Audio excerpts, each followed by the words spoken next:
I want to make sure people do understand that for a grand jury to reject even one of the charges, that is so unbelievably rare. In my experience, I was in the department for 21 years. It never happened.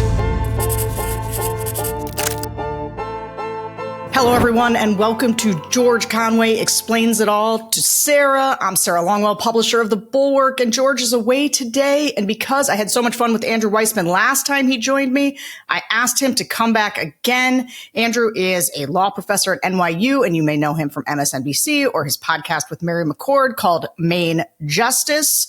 Andrew, thanks for being here. Thanks for coming back. Great to be here. But you know, when I listen to the title of this podcast, it's like Hamlet without Hamlet. So it's just us two. It's just us two. But here's the thing. It's called George Conway Explains It All because I was doing like a throwback to Clarissa Explains It All, which was like a show on Nickelodeon when I was a teen. Let me tell you, he doesn't explain it all. He explains a lot. He explains a lot. Exactly. We, at some point, and also George and I have already sort of reframed this. We used to say, well, we're going to do a podcast about the legal news, but now it is obviously just a podcast about the illegal news because that is all the news fit to print. And obviously the big legal news of the week is the federal indictment of former FBI Director James Comey in the Eastern District of Virginia. And I think you've said that this act crossed a red line for the administration, which in an administration that is professionalized crossing red lines, that still seems like this might be a new kind of Rubicon. So walk me through why this is such a dangerous use of executive power. The way I think about it is, what are the things that are separating us from Russia? When I think almost everyone who's listening to this, grew up in America, and you're thinking, well, we're not like Russia. And you can add lots of other countries, but I'm going to take them as an example. And one is, you don't think of show trials. You think of checks and balances. You think of judiciary. You think of the Congress. You think that you can't just charge anyone you want, that there are grand juries and trial juries and judges. And there's all of this legal process. And the Department of Justice post-Watergate operates to care about facts and law. And you don't just, for instance, have a policy which is, we're only going to go about getting Democrats, or, vice versa. The Democrats, when they're in power, saying, oh, we're only going to go after Republicans. All of that is like, you think, well, this is a given. We're a rule of law country. And that sort of political corruption that you see around the globe is something that doesn't happen here because we are sort of this, even though we're flawed and there's lots of flaws in our history, we aspire to be this shining city on the hill. This is gone. This is creating the Department of Justice as a loaded gun to be used politically. And this, one of the things that's my big take home is, it doesn't matter if the Comey case is a total loser for Donald Trump, because I think it will be. It still works for him in the same way that the executive orders about the law firms still works for him, because it instills fear in people, and it shuts them up, because you're sitting there going, oh, here's a guy who has got so much control over every lever of power. He can aim it at anyone and cause incredible damage. Better to be silent. And so, I think James Comey is going to fight like hell. And all signs are this is an incredibly weak indictment. But I think the damage is done no matter what.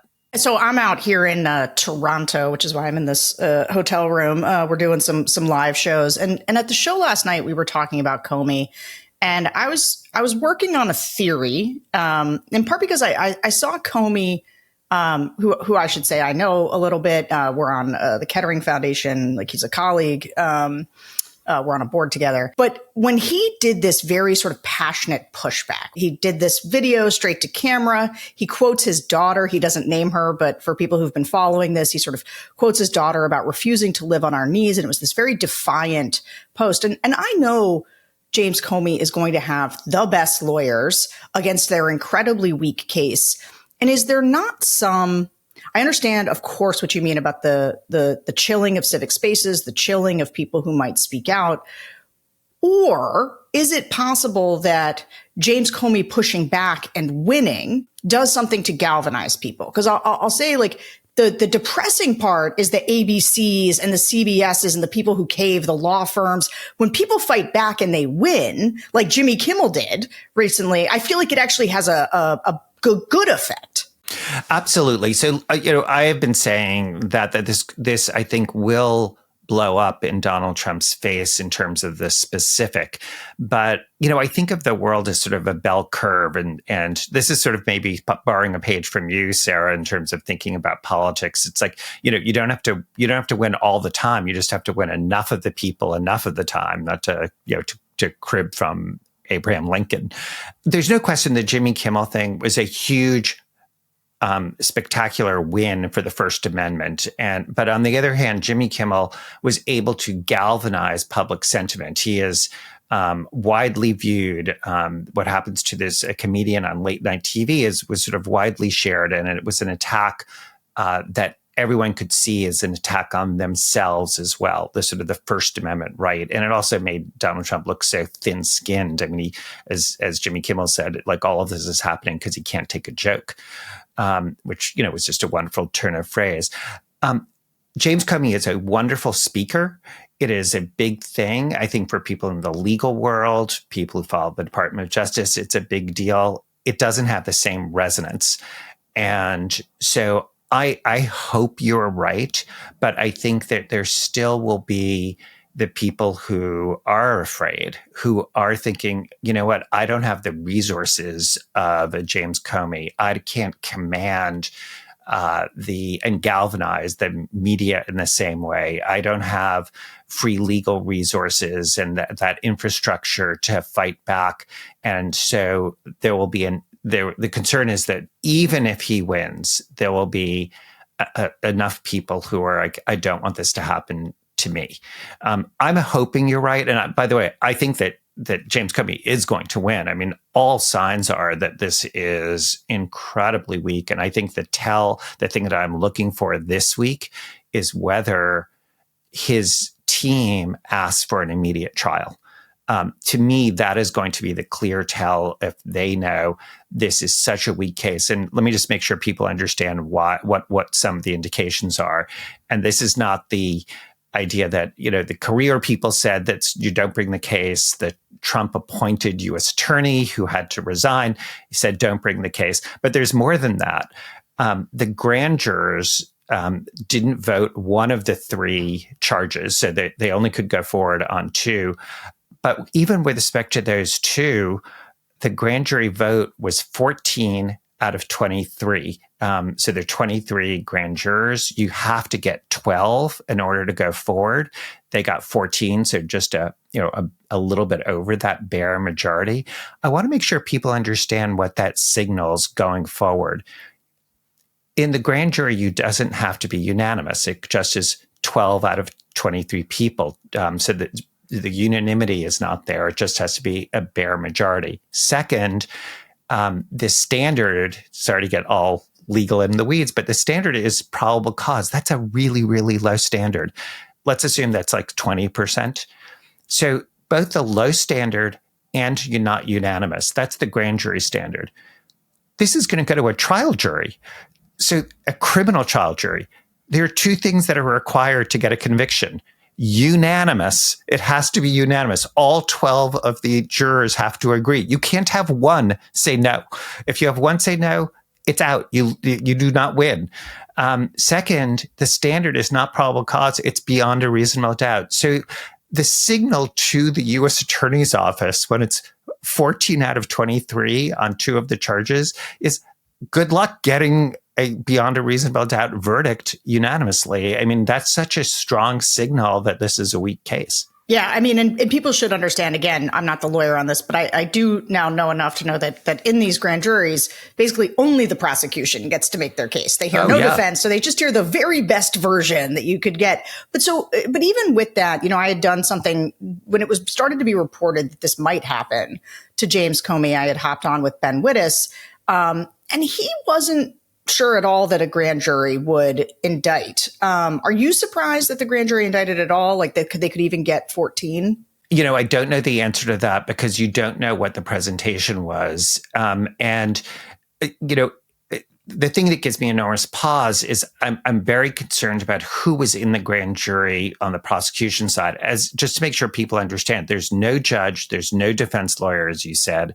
It's just the government presenting its case. We don't know exactly what was said to them. We don't know if they followed all the rules. We don't know if they read the charges correctly. I mean, none of that is there. We certainly know that they're not legally required, the government isn't, to present exculpatory evidence. In other words, if they have evidence contrary to what they're presenting, they do not, under the law, need to do it. Now, DOJ practice is that you do it. But we don't know if Lindsay Halligan, the new Trump-appointed insurance lawyer with no prosecutorial experience, we don't know if she presented any of that contrary evidence. We don't know if Jim Comey asked to testify or to have somebody else testify and was rebuffed. He would have a right to do that. So we just don't have a sense of that going in. I want to make sure people do understand that for a grand jury to reject even one of the charges, and here we know they rejected one of the three, that is so unbelievably rare. In my experience, I was in the department for 21 years. It never happened.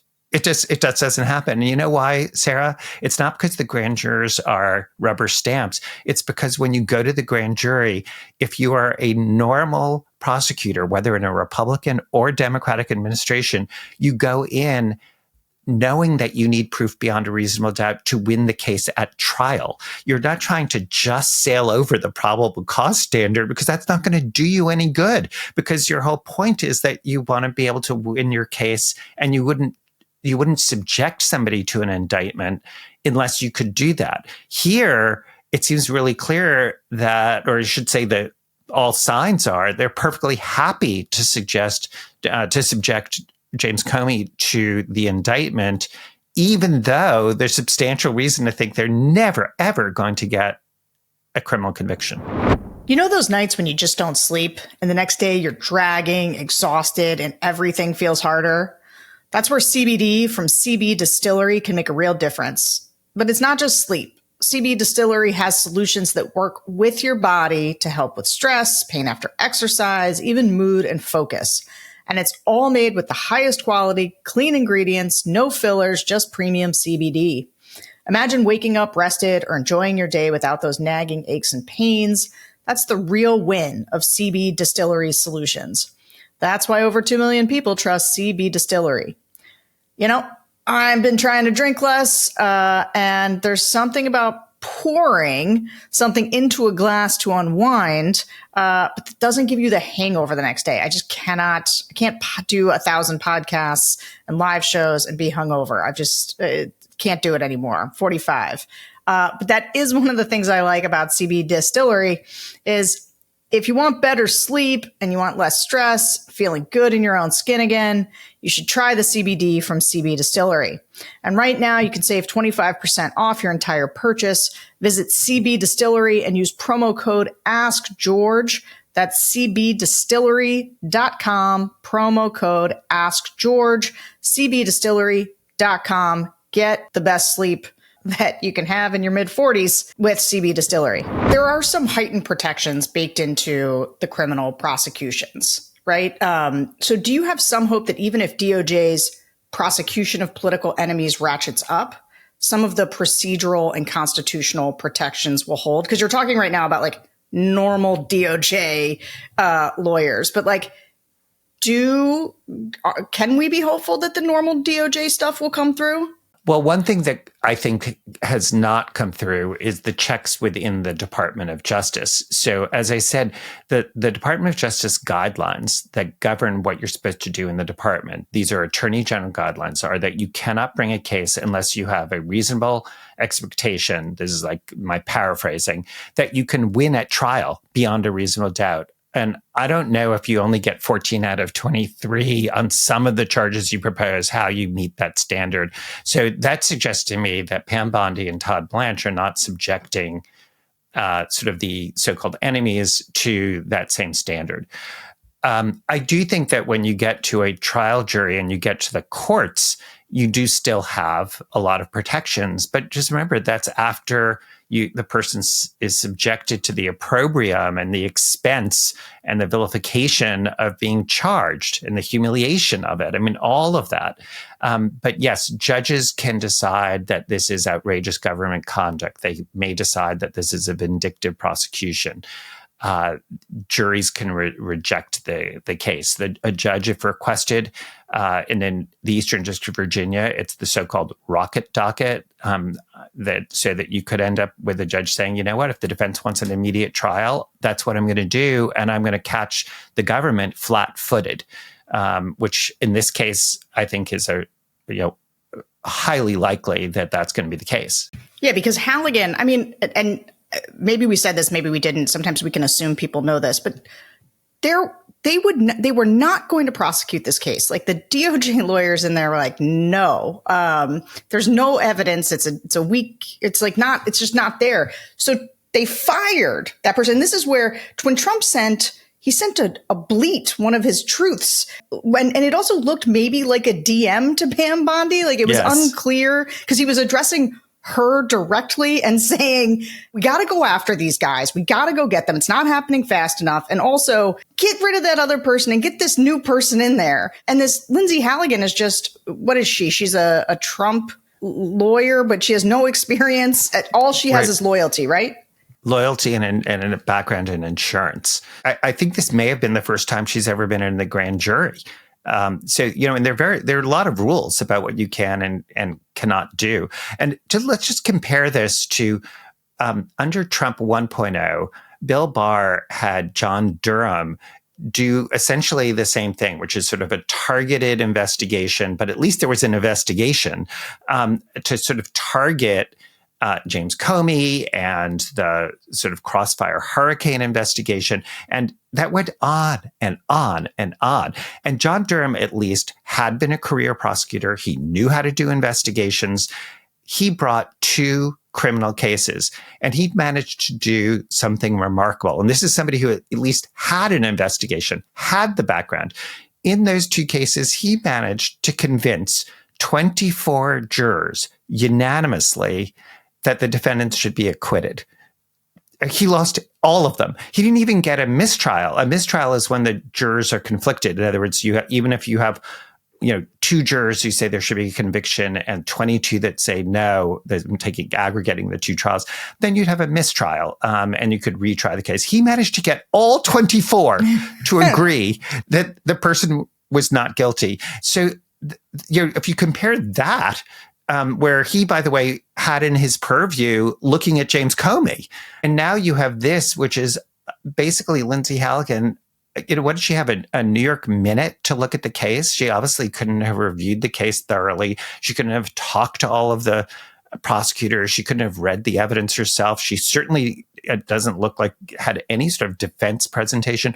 All of the normal things that a U.S. attorney who's responsible under, just to be clear, under a Republican or Democratic administration. So I want to make sure people understand this is not partisan. I worked for many Republican and Democratic administrations. This is what all of them would do. And this is why this is just so unheard of. She didn't do any of that. Is the shock and outrage from the legal community proportional to the insanity with which this is happening? Because in the discourse right now, actually what you see is, a bunch of people saying, well, Donald Trump was prosecuted by the Department of Justice too, and this is just politics as usual. You sort of need like a unanimous legal community to react with outrage and defiance in the face of something like this if it is so radical. Because if it doesn't, people who really can't parse these things end up in kind of a whataboutism loop. I don't think that there is any question in the legal community that this is absolutely beyond the pale, that any normal administration, Republican or Democrat, would not do this. The idea of, I think it's non-lawyers who say, well, well, wait a second, Donald Trump was prosecuted for false statements or obstruction of justice. And so why shouldn't Jim Comey? This is where it's like, I'm going to be a dog with a bone because I say this over and over again when I'm on MSNBC, which is facts matter. I mean, this is where the reason they're not comparable is because the facts are different. If, just to be clear, if there were facts to prove beyond a reasonable doubt that James Comey lied to Congress and obstructed Congress, I would be going, you know what? The fact that he's a former FBI director in some ways is more reason to hold him accountable, not less, any more than when a former president were to lie or to obstruct justice, he should be held to account. And the fact that he has a higher position is more reason, not less reason. So if the facts were there, I would not be outraged. I would be sitting there going, you know what? It's important to hold people at the top accountable, not just people at the bottom. When the Mar-a-Lago classified documents case happened, one of the things that Professor Ryan Goodman at NYU and I did was we did a compilation of all of the lower level people who had been prosecuted, who were in jail for doing far less than what was alleged with respect to the president, to point out that this is not at all selective prosecution, that this is holding him to account in ways that lots and lots of people who were, in our view, either equally or less culpable had been held to account. So I think the answer to isn't this just what happens normally? And isn't this tit for tat is answered by it isn't what happens normally. It is not what happens at the Department of Justice. It is not the case when I was in a Democratic or Republican administration that anybody at the department would ever suggest you go after somebody because of politics. And just to be clear, I want to make sure, like, I worked on Enron, that was under a Republican administration. And that was there was not an ounce of political interference. It was run exactly the way it would have been run under any responsible administration. And then the answer to sort of, isn't this tit for tat? This is not sort of tit for tat when the facts are different. So again, we will see what ultimately the government is able to prove. But as we have sort of said over and over again, so far, based on everything we know, the facts are so sort of clearly indicating that this is not a case where there will be a conviction. On this sort of, because I am, in my universe of people, I have an awful lot of conservatives that I'm seeing say things like, well, you know, when you talk about the Mar-a-Lago case, that was sort of different from the Stormy Daniels case, and different from, you know, there was a lot of different things Trump was prosecuted for. Are there any of those in retrospect that you think, I wish they hadn't brought those? Those were not the ones, like, that did feel like that is giving them this cudgel right now. Because I was always a little bit like the Stormy Daniels one that Alvin Bragg brought, you know, where it was a novel legal theory. I just thought, like, it was always a shame to me that that was the one that really went forward, where just about everything else was slowed down. Like, do you, in retrospect, do you have any thoughts on that? I do. Look, there's no question that the most serious case was the insurrection case, and that should have been brought and it should have gone to trial. Also, as somebody who was in the intelligence community, I actually think the Mar-a-Lago case, the president was begging for it. I mean, he was given a million opportunities to not have that charge. And that's one where, as somebody who believes that in the rule of law, meaning that you treat people equally, the idea that a former president could get away with that when we were prosecuting low-level people, and that the message is that we don't take our classified documents seriously, I mean, that to me became an absolute necessity. If there was a conviction, I think there was substantial reason that I don't think the sentence should be particularly severe if you look at all the other sentences. But I thought those two cases were righteous and had to be brought for independent and different reasons. I agree with you that obviously the least serious was Manhattan. And I always think about this in a sort of what I'll call, it's not quite a legal selective prosecution, because it's not really the total legal definition of selective prosecution. But you think about would this have been brought but for the name of the person? Not that the person isn't, like, the person could be guilty of it, but would that really be what you would normally do? Now, sometimes there's an answer to that, which is that somebody should be held to account. They're in a different situation, that it's important to send that message. A little bit like just before April 15th, that there usually are sort of the tax division brings cases to sort of deter people. And sometimes they pick cases that are particularly, that are going to get more attention because they want to have a deterrent value. But when you think about show trials in other countries, it's not that the evidence is always made up. It's that you're getting them for something that's like a speeding ticket, which lots and lots of other people do, and you've sort of selected it out in order to do that. I mean, we're seeing something that appears to, in some ways, look like that when you look at all the sort of claims of mortgage fraud because someone says it's their not their primary residence. And there are lots of nuances and factual issues, but it reminds me of when people had nanny problems where they weren't paying taxes. That can be a form of selective prosecution. And so, look, I think Manhattan had that issue, but the answer isn't because of Manhattan, you're going to indict Jim Comey in a bogus case. I mean, not to, put it into child terms, but it's like two wrongs don't make a right. Yeah.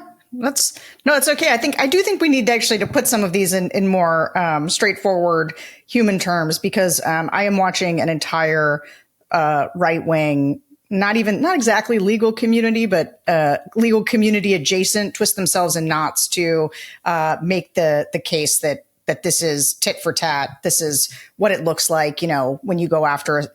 I'm just awash in this argument, and so I wanted to have you unpack why it's wrong, because you did it much better than I do. Which I just become like, what are you talking about? Frothing. What? Yes. Yeah. What? Because one of them was guilty. Well, that's a good way of putting it. Fall is here, and for me, it's the season to reset. I love fall. It's time for flannel. You need new routines, a little less chaos, and hopefully a little more balance. And if you're going full bore every day and your life is not exactly balanced, you really need a good morning routine. And that's why I've been loving Mud Water. It's a coffee alternative made with cacao, chai, turmeric, and adaptogenic mushrooms. So you get a warm, focused boost without the jitters of a crash.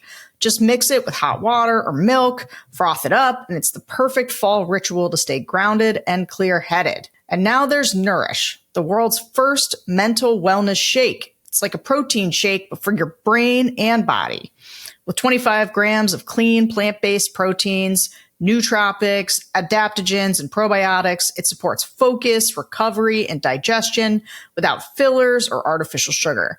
Just real cocoa, real vanilla, and ingredients that actually do something. If you want to fuel more than just your muscles, Nourish is a game changer. And if you're out and about, Mud Water is now at Target and Sprouts nationwide. This thing is getting big. Because pumpkin spice is nice, but focused recovery and gut support, even better. Every single ingredient in Mud Water's products are 100% USDA certified organic, non-GMO, gluten-free, vegan, and kosher. There's also zero sugar and no sweeteners added. Ready to make the switch to cleaner energy? Head to mudwater.com and grab your starter kit today. But just so you know, Mud Water is MUDWTR.com. Right now, our listeners get an exclusive deal, up to 43% off your entire order, plus free shipping and a free rechargeable frother when you use code AskGeorge. I use this frother all the time. That's right, up to 43% off with code AskGeorge at MUDWTR.com. After your purchase, they'll ask you how you found them. Please show your support and let them know we sent you. What do you have any thoughts? Wasn't in the initial show, but now that I'm in my head, like some of sort of the National Review types are saying, I saw Andy McCarthy did this, said, no, this is wrong. Like this is, and people do it with sort of an enormous amount of throat clearing or whatever, but they do seem to know it's wrong. Will the conservative legal community do anything to push back? Will that matter to Trump and this DOJ, that they are, even by people who are purportedly on their side, who love to make excuses for them, are saying, yeah, you guys can't do this. This is not cool. I would hope it would, but let me just give you the counterpoint. And I'm going to go back to Abrego Garcia, who is the person who was extracted from this country in violation of a court order and then left to languish in a prison after he was extracted from this country. Judge Wilkinson in the Fourth Circuit, who is I'm always trying to sort of make sure people understand who he is for conservatives. Think of sort of like a Ruth Bader Ginsburg type. He, for the left, he is revered. He is like Judge Ludig. I mean, he is somebody who the right legal community holds up as being a serious jurist. He wrote the most heartfelt sort of cri de coeur, sort of this, that I remember this is wrong. And he said, by the way, when you've done something wrong, you make it right. I couldn't imagine, I kept on thinking about it in terms of, could you imagine going into your boss, whether it's Larry Thompson, a Republican, or Robert Mueller, a Republican, or Merrick Garland, a Democrat, and going in and saying, we have removed somebody, it turns out by mistake, illegally, and they are now sitting in a prison in El Salvador, and their first human reaction would not be how, like, well, essentially, what are you doing to get him back? Like, how are you remedying this? And in spite of Judge Wilkinson writing about that, saying this is wrong, you have violated the law, you have fired somebody for being candid with the court about what happened, you are jeopardizing the relationship of the judiciary and the executive, and that creating a friction that is going to be perilous for the entire country and both institutions. And it's not too late to pull back. Do you know what happened the next day? The next day, the White House tweeted out a cartoon drawing. They took the New York Times cover about the Abrego Garcia ruling, and they wrote on it, essentially, he's never coming back, just making fun of it. Like, none of that resonated. None of that caused a moment of self-doubt, of having concerns, the human concerns about the person. And I just do need to say that I am always very skeptical if Mr. Abrego Garcia was a rich white person, whether the same tack would have been taken. That there was a part of me that just kept on thinking, because you're extracting sort of people primarily from the Black and brown community, they're somehow lesser humans, and it's okay to let them rot, and they won't have the political resonance for the American public to vote and care as much. I think that's true. I also think that Trump, when you think about the political project of othering immigrants, there is, obviously we could talk about the judicial inequities between, race and socioeconomic status. But I think in that case, it's actually more that Trump has really, over the last decade, moved a significant number of Americans' hearts toward a hardening against people who are in this country, whether even if they have protected status, like Andre, the gay hairdresser who was sent to rot in CCOT totally wrongly. Abrego Garcia wasn't the only person that Absolutely. was completely innocent that they shipped off. I think that Americans, I actually think the dividing line here is people see people who are like natural American citizens versus people who are immigrants, and that Trump has really hardened the hearts against immigrants in this country. Like, I don't know. Now we're debating something that's probably, I don't know that there's an answer to, but I guess that's how I would look at that. Yeah, absolutely. So I don't know. I mean, we started on this because you said, do I think that if the conservative legal community were to sort of voice strong opposition, would that have an effect? And I gave this as an example. No. Yeah, my point is that we've been there, and that we've had some of the most leading lights in the conservative community say that. I guess my only last thought on this is just when you talk about this and you say, like, I can't tell you how unusual this is. Like, it sounds to me like this should shock the conscience in a bipartisan way of all the professionals in this community. And so I guess, why isn't there a backlash of some kind? I think there will be. And this is where the one thing that is, there are some various positives. So the backlash to the Jimmy Kimmel, I think that blew up. I think people sort of saw this as an attack on all of our First Amendment rights. They understood the idea. You don't have to like Jimmy Kimmel. You don't have to like what he's saying. He has a right to say it, and he shouldn't be taken off the air for it, et cetera. Jim Comey is a wonderful, wonderful public speaker. He is very charismatic. In the same way that Donald Trump, in some ways, was given a megaphone and a spotlight when he was being criminally investigated and then being prosecuted, a megaphone has been handed to somebody who is a very, very cogent, smart speaker. And he is going to have a forum, and people are going to be listening to him. And that could include not just sort of legal motions, but hearings. That could include discovery. This is the kind of thing where there could be that kind of backlash.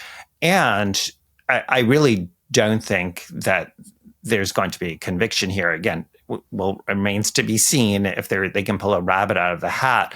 But again, all of that can lead to a sort of very spectacular way in which, like Jimmy Kimmel, there is another example of the Americans being able to look at this going, this is the weaponization of the Department of Justice. Stop saying, oh, we are both, only Biden weaponized. This is where facts matter, and you will see this explode. The Biden DOJ that prosecuted Hunter Biden.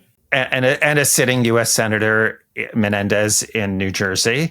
Could go on and on and on. Can we just contrast for what this has been on my mind? Like the Menendez case, and maybe you'll tell me that the facts are so different, but like Homan just taking a bag of cash and Menendez doing it, isn't that the gold bars? Like, isn't that basically the same thing?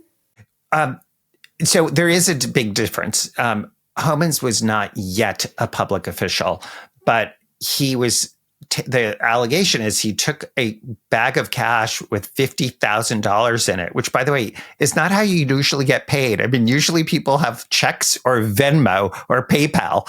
So, it's already incredibly suspicious.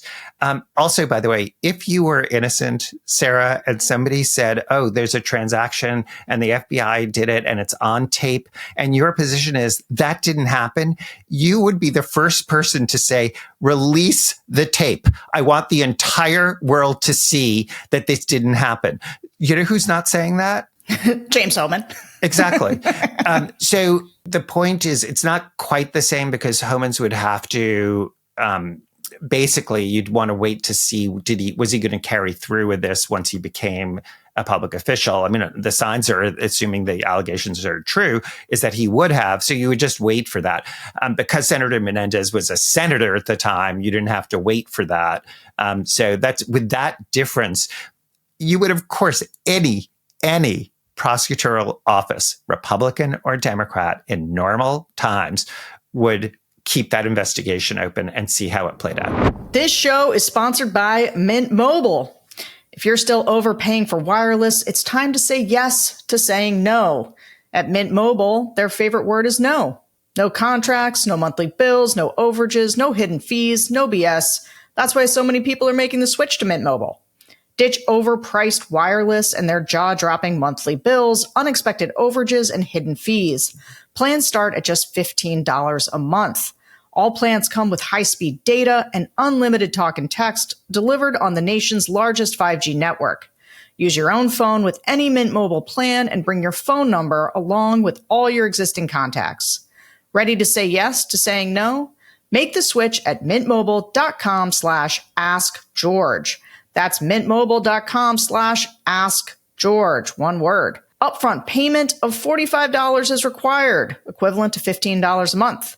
Limited time, new customer offer for the first 3 months only. Speeds may slow above 35 gigabytes on the unlimited plan. Taxes and fees extra. See Mint Mobile for details.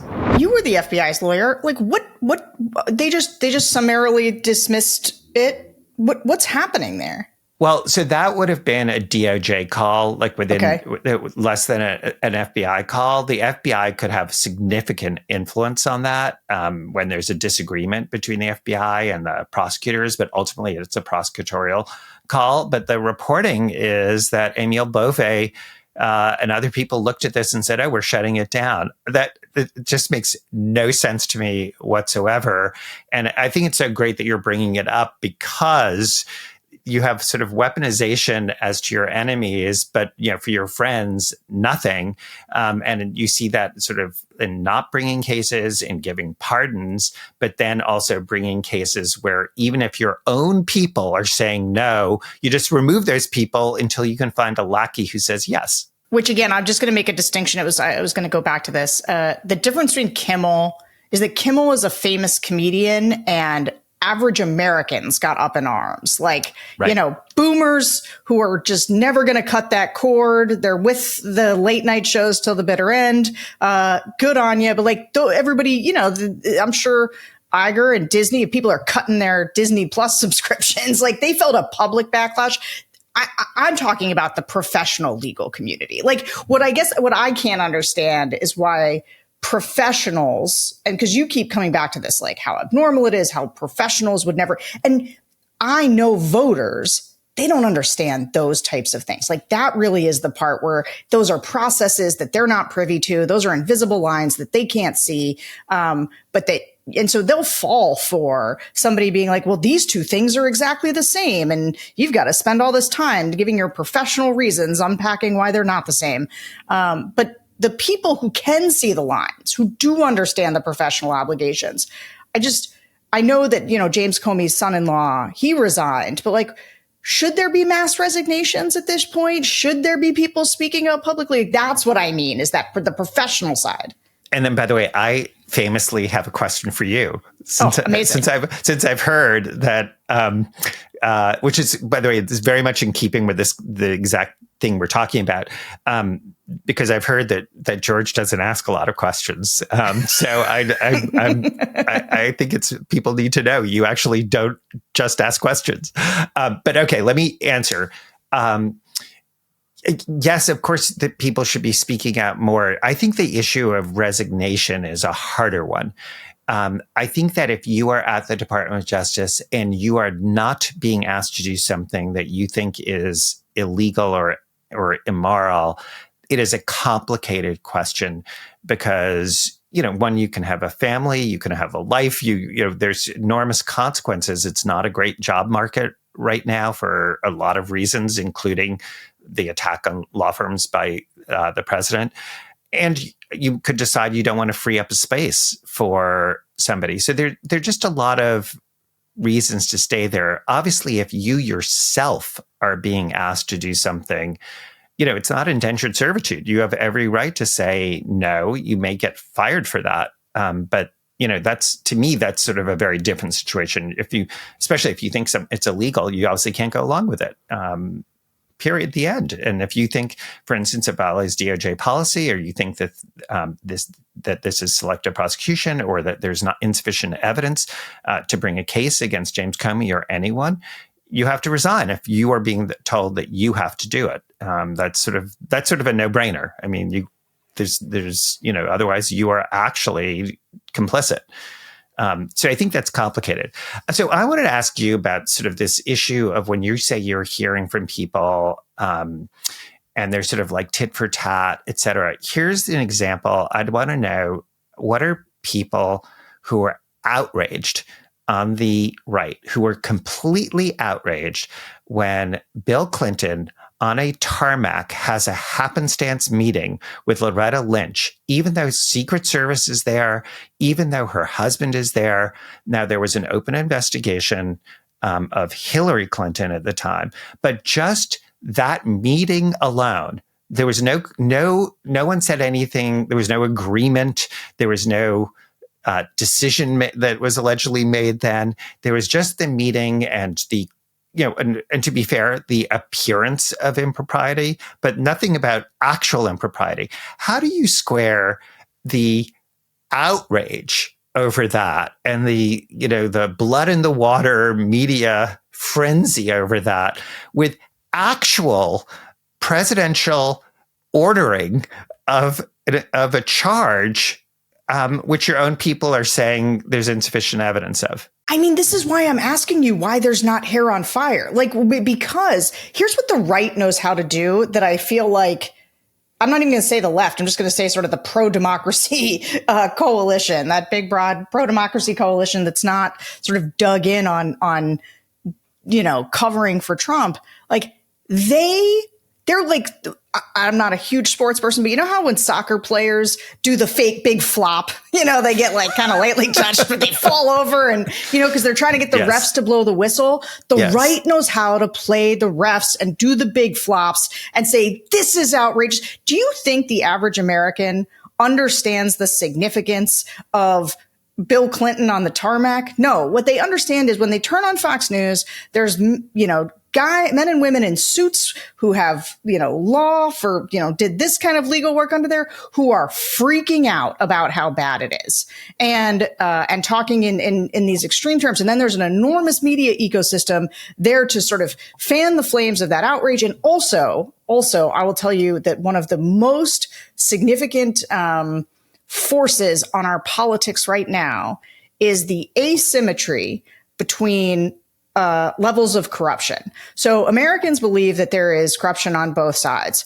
However, part of what happens is they take something like Hunter Biden's laptop and they make a 12-course meal out of that scandal, right? And it doesn't matter that Hunter Biden is not the president, right? It is all about the Biden crime family. There's a narrative, but there's, they dig in on the laptop and the this and the that of it all. They did that with Benghazi, right? They know how to make a meal out of a single thing that feels scandalous versus Donald Trump, where if you and I do a podcast every week, the topic of corruption will be different. Now, corruption will be the through line, but we will have to, this is where I will sort of never let go of my frustration with the way that the cases were brought against Trump, because it was like all of a sudden there were so many that Americans actually were like, I don't know, maybe there's a prostitute in there somewhere, they couldn't keep them straight. It was like white noise. And so so all the legal scholars are on TV and you're trying to parse them apart. Well, that's not enough for people to get, their minds around. And so that is just a very different way of doing sort of the narrative work. And I think that's having a big impact. Yeah. So I think that is one of the things that Donald Trump is, maybe because of his media training or maybe just instinct or whatever, for whatever reason, is very good about being a dog with a bone. And so, when there's bad news, like the Jimmy Kimmel thing was obviously a gigantic misstep, right? It blew up. You even have sort of Sinclair, you're backing out and saying, yes, we're going to now put him back on the air. So, that's one where, I see that if you were on the left, you'd be like, every day should be Jimmy Kimmel Day, right? And everything should be about Jimmy Kimmel. And even when somebody's going, look at the birdie over here, you're like, this, by the way, this is what you do when you're a prosecutor and defense lawyers. I've been both. The defense lawyer wants to sort of change the subject and divert the attention of the jury. And your job is to go, I'm sorry, we were talking about Jimmy Kimmel. Or we were talking about Epstein. We were talking about Epstein. Yeah. Exactly. I think that the flood the zone ability to keep people hopping from and trying to make sense of different scandals. And I do think that this is, my frustration with I just think the communications capabilities have not caught and instincts on the people who are trying to oppose Trump. Even after all this time of him doing the flood the zone thing, like people understand that it's the strategy. But it is hard when, as you say, like, every week you've got a new thing. Like James Comey, it is an enormous new Rubicon being crossed. It's like, we've got to go onto it. And yet that means we're not talking about Epstein. It means we're not talking about the plane from Qatar where there's just so many things. This show is also sponsored by OneSkin. If you've been noticing hair loss, thinning, or shedding lately, you have to hear this. The scientists at OneSkin have developed a scalp serum called OS1 Hair that targets the dysfunctional aging cells that cause it. In a clinical study, participants saw, on average, a 40% increase in hair density after 6 months. And in a consumer perception study, 75% had new hair growth after just 3 months. For those of you familiar with OneSkin, you know their patented OS1 peptide is scientifically proven to target aging at the cellular level. It's what powers their skin and sun care. Now it's targeting age-related hair loss and thinning. OneSkin is a huge part of my skincare routine already, and OS1 Hair is just another way I can keep my hair and skin looking younger.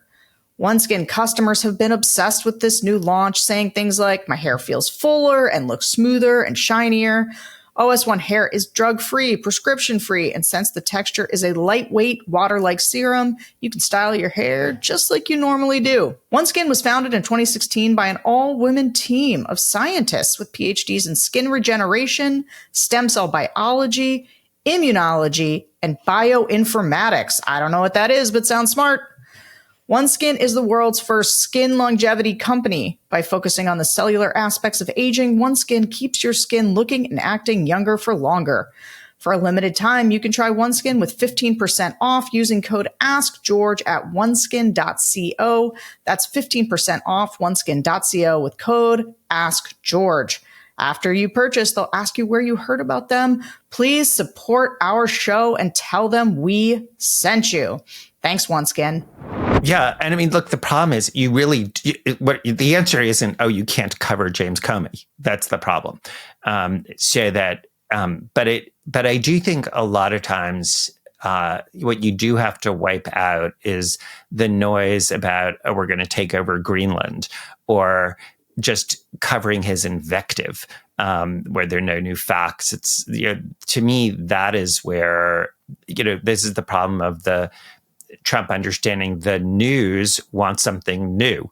And so that's what's going to happen. But, for politicians, they can stay on message. But anyway, this is way beyond my, literally the only experience I have on this is when I think about a courtroom where, what you do as a prosecutor is you want to make sure that you are keeping the jury focused on the issue and not letting distractions sort of muddy the waters. That is a key part of your job. Yeah. And now that we're almost an hour deep, and I had like 3 other topics that we haven't even gotten to.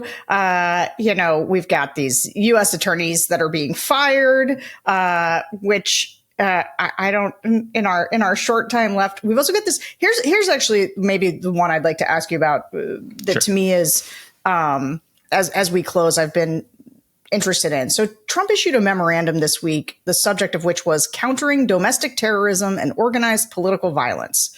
So it says campaigns of domestic terrorism and political violence often begin by isolating and dehumanizing specific targets to justify murder or other violent actions against them. They do so through a variety of fora, including anonymous chat forums, in-person meetings, social media, and even educational institutions. And it goes on to say, the Attorney General shall issue specific guidance that ensures domestic terrorism priorities include politically motivated terrorist acts, such as organized doxing campaigns, swatting, rioting, looting, trespass, assault, destruction of property, threats of violence, and civil disorder. So obviously I'm not a lawyer, but I wouldn't think things like doxing and trespass traditionally have been construed as terrorism. And it seems like Trump is casting a really wide net here to justify investigating people who disagree with him. Because the Comey thing is like a specific instance of a broader thing that is happening, which is that they want to prosecute their political enemies broadly. Yes. And that's why you're seeing also talk about investigating George Soros and other people who give money to Democrats. I mean, this is so transparent. That is, again, if there's some actual factual predication for it, great, but that's not what it says. This is just like, I'd like to look at people who are giving money to Democrats. I mean, that's not a crime. And, when I was listening to Sarah, and you were describing what this is, this sort of new executive order, I was thinking, so I guess he's going to look at the Proud Boys and the Oath Keepers. And that was very much like his executive order about Antifa. Not entirely, but if you looked at the language of that, you're like, so I guess he's really interested in people who attacked our democratic system and did so violently, and were trying to prevent the transfer of power. I mean, he made Antifa sound like that, but I was thinking, you know what? You know who else has been doing that? People you pardoned. Yes. And so it is so transparent that is what's going on. And this is where I have to say it all traces to, and this is to be an egghead, the Supreme Court of the United States is an authoritarian institution in terms of what they have let loose in terms of the immunity decision. And they have a view of the executive, which is not the unitary executive. It is a view that is being at least changed into the unitary government, where there's very little congressional power and very little judicial power. And so they're creating this authoritarian regime, and they have so much to blame for that kind of licensing of what you're seeing, that a president thinks they have that power to do that. And remember, the reason is because in the Trump immunity decision, they said how the president deals with his Department of Justice, he's entirely immune. The specific wording was that even when the president is telling his attorney general to engage in a fraud in connection with the Georgia election, that is immune from prosecution. So when you read that, what do you think the message is to a president of the United States in terms of somebody who is thinking about how far can they go? They're thinking this is a Supreme Court that's not going to pose any sort of check on things that are truly outrageous. Well, then, just to ask a very easy, simple question to close, I want something that we wrestle with at the Bulwark and talk about a lot and have been turning over is like the amount of damage that's being done when we're still in the first year of this term, and then thinking about where we're going to go from here. Like, can you unwind this stuff? Like, let's just say hypothetically, we have free and fair elections in 26 and in 28. President Pete Buttigieg is there. These institutions that are being perverted in these ways, and the Supreme Court, there's is America, can we not go back, but can we restore these things, or are they gone forever after this? So that's that's a very simple question. It's just yes or no. Thank you, Senator, for asking that question.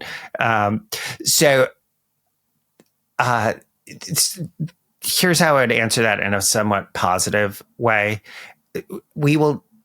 I hope we're in that situation where we have that problem, which is how do we deal with sort of new norms, new rules.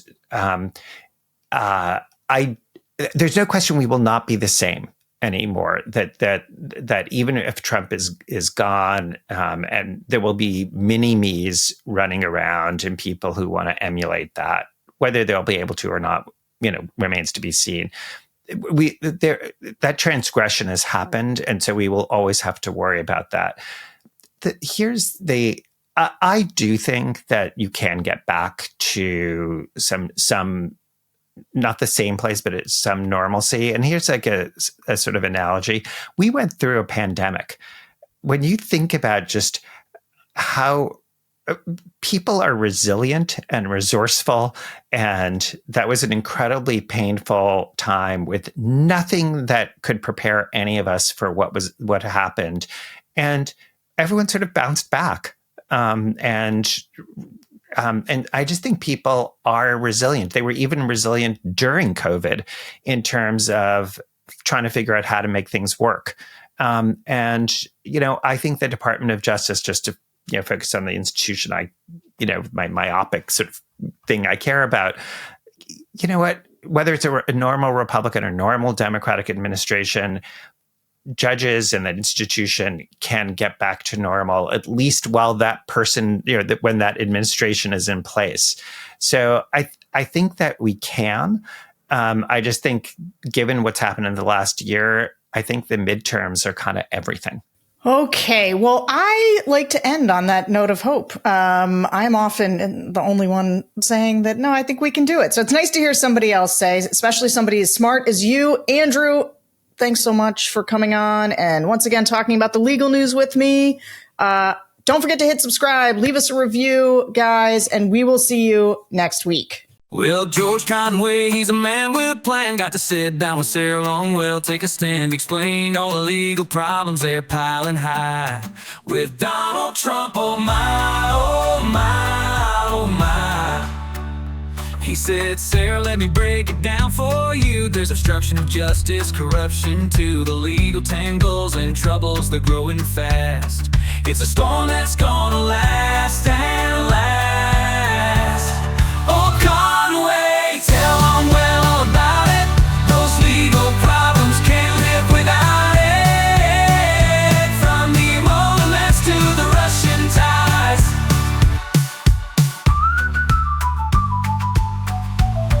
Oh, Sarah, listen close.